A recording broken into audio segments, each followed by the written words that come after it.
Hi, my name is Goldbear, and let's start with Reka. This is a Slavic folklore-inspired game made by a small studio in Berlin. Despite them being small, the game looks truly awesome. The visuals are a real candy for the eye. So here you will begin your journey as Reka, an apprentice of a very powerful legendary witch. You want to be just like her, but to reach the highest rank is a marathon, not a sprint. Or as we in Lithuania say, Dar toli šūdais plaukti vaikeli. which I will not translate. So here deep in the autumnal woodlands, you will learn and practice your witchcraft as you summon to life your own iconic chicken-legged cottage. So your worst enemy is obviously KFC. You will solve quests, forage for ingredients, and uncover terrible secrets of the woods. The game has this menacing and gloomy atmosphere and is perfect for dark evenings after a hard day of work. People on Steam say that this is some kind of survival craft game without survival part, so you're gonna be fine here, mostly. Starship Troopers Terran Command. This game has a model similar to the Arbillions where you defend from the hordes of enemies and try to keep your base alive. Also, here you can literally relive the best moments of the Starship Troopers movie by defending your base from hordes of ladybugs. Anyway, here you'll encounter dozens of unique insect types, each with their own special abilities and skills. Also, the map has terrain elevation, true line of sight and true line of fire, providing deep tactical gameplay, meaning that units that stand behind other units can't shoot unless they stand on a higher ground. Sadly, you can't play as an alien insect. It's not off the table completely, developers say, but now you can only play as a military human society. That's it. If you are wondering if you can build a base here, yes you can, but it's not the main focus of the game, I would say. Despite that, it has a very positive review score on Steam, and many commentators are stating that if you like Command & Conquer or StarCraft, you must try Starship Troopers as well, so do not ignore it. A short hike.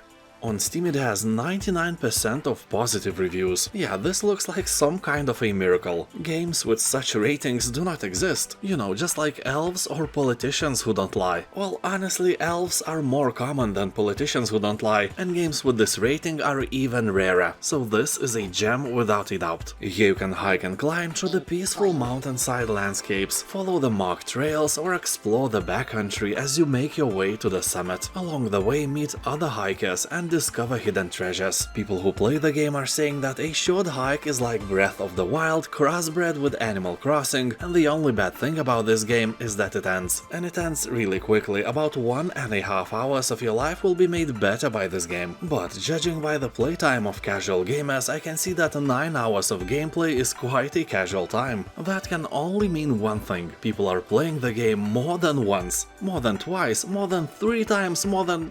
well, you get the point, I hope. A masterpiece, no doubt. Sir Whoopass, Immortal Death. Here you are, Sir Whoopass, a valiant knight with a heart of gold, and also the accidental architect of absolute anarchy and chaos in a once perfect world. Through a series of poor life choices, you managed to screw everything up, and now it's up to you to fix things by defeating your arch-nemesis. Also, the quest for the legendary villain-beating artifact will take you across the world of Weird Wood. Yeah, the name is perfect. And you will wander through the forests, delve into the swampy caves, and explore various musty places in your way for glory. Or failure, I don't judge. Along the way you will find various treasures, buried secrets, and will learn why your mama is bigger than mine. Well, maybe not the latter, that is a secret universe will keep for itself, no offense. People are saying that the game is some weird mix between Magicka, Dark Souls, Serious Sam, and your dad jokes. Game has a very positive review score and is hungry for your sweet loving touch. You touch my tra-la-la. My ding ding dong. Palworld. The game has hundreds of thousands of reviews on Steam and the score is above 90%, which makes this game a true masterpiece. Yeah, we all know that this is a Pokemon game without Pokemons, but that changes nothing. Palworld will enchant you with a massive open world where you can peacefully live alongside mysterious creatures known as pals, or risk your life to drive off a ruthless poaching syndicate. Pals can be used to fight, or they can be made to work on farms or factories. So you're tiny slaves. What a nice concept, but wait. It gets worse. You can obviously sell them or even eat them, and the game calls this peaceful co-living. Well, who am I to judge? Anyway, Palworld is not just an easy walk in the park, it's a survival game as well. So in a harsh environment where food is scarce and vicious poachers roam, danger awaits you around every corner. To survive you have to be careful and make difficult choices. You know, you have to eat your pals if things go south a bit too far. So use your pals as you want. Farm, build factories, or commit crimes and become a mighty slaver. In online co-op mode, up to 4 players can play together. And additionally, a dedicated server can allow up to 32 players in one game. That's how you make friends, if you don't have any. Wildermyth. Game has overwhelmingly positive reviews on Steam, meaning that it is close to a masterpiece and it is blasphemy to ignore it. Literally, you will burn in hell, of your religion of choice, if you at least don't watch the short overview of Wildermyth till the end. Or for an atheist, you'll find cat hairs in your coffee all the time, even if you don't own a cat. Way worse than hell. So like the best tabletop role-playing experiences, this game gives you choices and answers your every decision with consequences that drive your characters forward. The best thing is that all heroes here will die someday. Yeah, that is probably not the best thing, to be honest, but here you'll get to hold on to your favorites, reintroduce them in the next adventure, and over many lifetimes you create your own legendary pantheon. This game is truly great.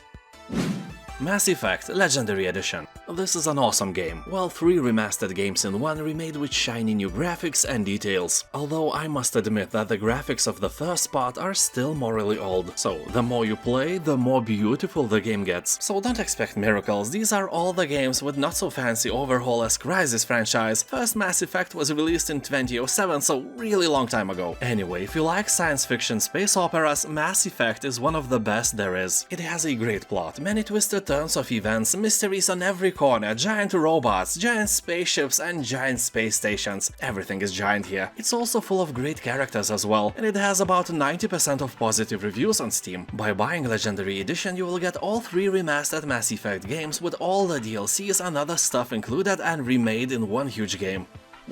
Satisfactory. This game is basically a 3D Factorio, but Factorio is being cocky about it and is never discounted, so let's talk about Satisfactory instead. Here you will defeat nature by building massive factories everywhere, expand wherever and however you want, without any annoying regulations we have here on Earth, because you are not on Earth anymore. All those animals and plants that live here are scientifically unimportant. They live to serve you and your factory. Here you'll find about 30 square kilometers, which is about 11 square miles of terrain filled with unique flora and fauna. You can recycle everything and make factories out of them. Build beautiful metal constructions instead of ugly nature, cover the whole surface of the planet with your elegant conveyor belts and train tracks. Make that pathetic natural habitat disappear and make beauty instead. Be a true hero of the industrial era. Dorfromantik. This is a relaxing building strategy and puzzle game, in which you place tiles to create ever-growing, idyllic village landscapes. With Dorfromantik you can immerse yourself in a quiet, peaceful world at any time, and take a break from everyday life, which usually sucks. At the same time, the game offers a challenge for those who are looking for one. To be the high score, you need to carefully plan and strategically place your tiles, so you will have to use that tiny organ in between your ears. And it's good for you to take a break from killing countless zombies, riding dragons, and hunting Bigfoot. It somehow reminds me of a tabletop game named Carcassonne. If you like that, you will love this game as well, and vice versa. And now is the time when you subscribe, or if you are already subscribed, hit that bell notification button. Let's be friends with benefits.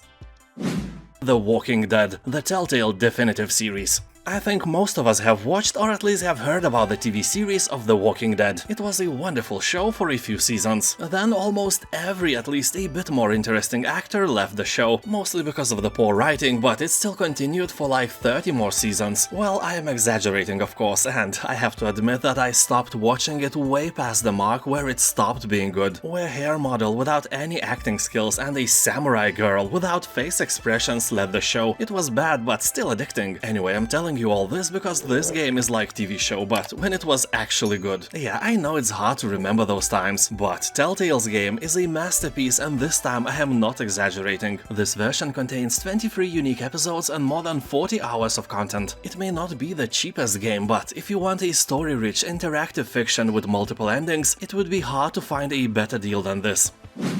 Into the Breach.